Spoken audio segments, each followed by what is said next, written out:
साल की बात है। एक बार कृष्ण और बलराम किसी जंगल से गुजर रहे थे।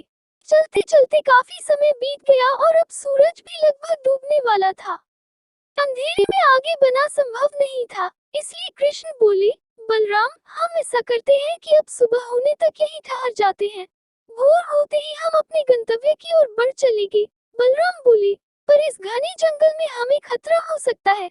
यहाँ सोना उचित नहीं होगा, हमें जागकर ही रात बितानी होगी। अच्छा, हम ऐसा करते हैं कि पहले मैं सोता हूँ और तब तक तुम पहरा देते रहो, और फिर जैसे ही तुम्हें नींद आए तुम मुझे जगा देना, तब मैं पहरा दूंगा और तुम सो जाना। कृष्ण ने सुझाव दिया।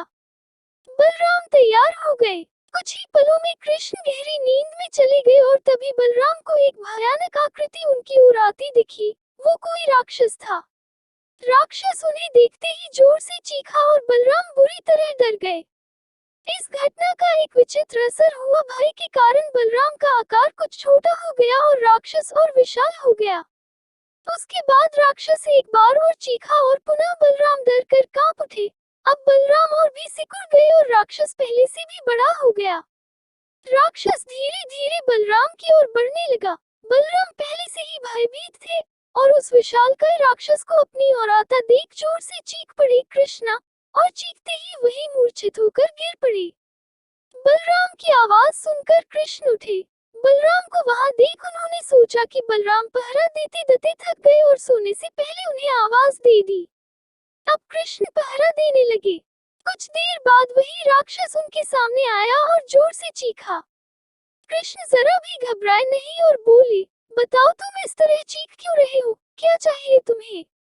इस बार भी कुछ विचित्र घटा। कृष्ण के साहस के कारण उनका आकार कुछ बढ़ गया और राक्षस का आकार कुछ घट गया। राक्षस को पहली बार कोई ऐसा मिला था जो उससे डर नहीं रहा था। घबराहट में वो पुनः कृष्ण पर जोर से चीखा।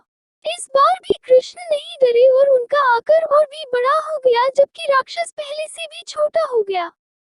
आखिरी प्रयास में राक्षस पूरी ताकत से चीखा, पर कृष्ण मुस्कुरा उठे और फिर से बोले, बताओ तो क्या चाहिए तुम्हें?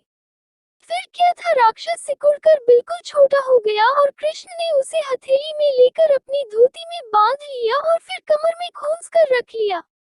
कुछ ही देर में सुबह हो गई। कृष्ण ने बलराम को उठाया और आगे बढ़ने के लिए कहा। वे धीरे धीरे आगे बढ़ने लगे। तभी बलराम उत्तेजित होते हुए बोले, पता है कल रात में क्या हुआ था? एक भयानक राक्षस हमें मारने आया था। रुको रुको, बलराम को बीच में ही टोकते हुए कृष्ण ने अपनी धोती में बंधा राक्षस निकाला और बलराम को दिखाते हुए बोले, कहीं तुम इसकी बात तो नहीं कर रहे हो? हाँ, ये वही है। पर कल जब मैंने इसे देखा था तो ये बहुत बड़ा था। ये इतना छोटा कैसे हो गया? बलराम आश्चर्यचकित होते हुए बोले।